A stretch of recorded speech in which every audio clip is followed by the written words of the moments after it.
साथ ही यदि आपको स्वतंत्रता संग्राम का इतिहास बताया जाएगा और उसमें यदि चौरी चौरा कांड का जिक्र न करे तो शायद ये इतिहास अधूरा होगा।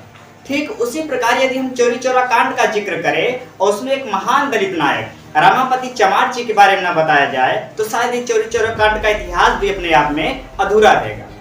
जी हाँ, आज हम बात करेंगे एक ऐसे ही दलित महानायक के और जानेंगे कि क्या था उनकी शौर्य गाथा। तो ये सीधे देरी न करते हुए चलते हैं कहानी पे।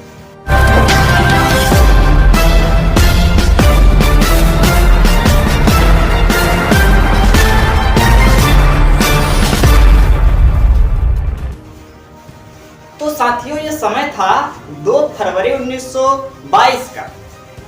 स्थान था गोरखपुर का चौरी चौरा जगह और वहीं पे एक अंग्रेजी सिपाही वहां के एक स्थानीय दुकानदार जिनका नाम था भगवान दास, उनकी बुरी तरीके से पिटाई और उनके साथ जानवरों सा व्यवहार किया गया। इस अमानवीय घटना का विरोध तो होना ही था। उसी समय वहां के एक स्थानीय दुकानदार, और यहाँ पे एक चीज और मैं आप सबको बता देना चाहता हूँ कि जो पूरा स्थानीय बाजार था पूरी तरीके से चमड़ा उद्योग पे आधारित था, अर्थात वहां पे चमड़े के सामान ही बिकते थे। और उस बाजार का नेतृत्व कर रहे थे एक महान दलित नायक रमापति चमार जी। उन्होंने अपने साथ लगभग 5000 दलित भाइयों के साथ उस पूरे थाने का घेराव कर लिया और शांति ढंग से अपनी बात मनवाने के लिए अंग्रेजी सिपाहियों के सामने प्रस्ताव रखा। परंतु उनके साथ और भी अमानवीय व्यवहार हुआ। अंग्रेजी सिपाहियों ने उनके ऊपर लाठीचार्ज करना शुरू कर दिया।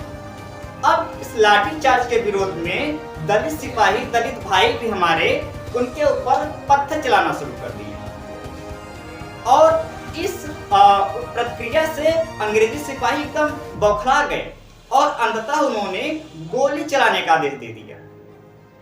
अब अपनी जान बचाने के लिए ये दलित भाई महान दलित नायक रमापति चमार जी के नेतृत्व में पूरे थाने का घेराव कर लिए और उस थाने में आग लगा दी। साथियों, आपको यकीन नहीं होगा कि इस घटना में अंग्रेजी सिपाही लगभग 28 जलकर वहीं पे खाक हो गए और यह अपने आप में उस समय की एक बहुत बड़ी घटना साबित हुई। और इतनी बड़ी घटना साबित हुई कि पूरा अंग्रेजी शासन, पूरा अंग्रेजी तंत्र हिल गया। साथियों, ऐसा भी कहा जाता है कि इससे बौखलाई अंग्रेजी सेना ने लगभग वहां पे जो भी उस घटने में शामिल थे लगभग 272 दलित भाइयों का चालान काट दिया गया। साथ ही 228 दलित भाइयों के ऊपर सेशन सुपुर्द कर अभियोग चला गया। बात यहीं पे नहीं रुकी, बल्कि उन्होंने 119 दलित भाइयों को तत्काल मौत की सजा सुना दी। वहां की निचली अदालत ने यह फैसला लिया। फिर बात पहुंचती है वहां के उच्चतम न्यायालय में, जहां पे 119 साथियों को जो फांसी की सजा सुनाई गई थी उसकी संख्या कम करके 19 दलित भाइयों को फांसी की सजा सुनाई गई और साथ ही 14 दलित भाइयों को उम्र कैद की सजा सुनाई गई। तो ये थी पूरा दलित इतिहास।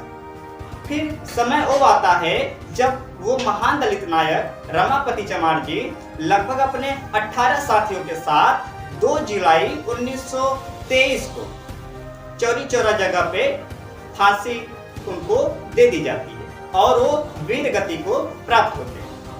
तो साथियों, ये रहा पूरा चौरी चौरा कांड का पूरा दलित इतिहास। हमें उम्मीद है आपको अच्छा लगा होगा। यदि आप चाहते हैं ये दलित इतिहास जो अभी तक हम इसके बारे में नहीं जानते थे वो हर दलित भाई के घर घर तक पहुंचे, तो प्लीज आप इस मूवमेंट में हमारा सहयोग कीजिए और इस वीडियो को ज्यादा से ज्यादा शेयर करके चौरी चौरा कांड के इस दलित इतिहास को घर घर पहुंचाने में हमारी मदद करें।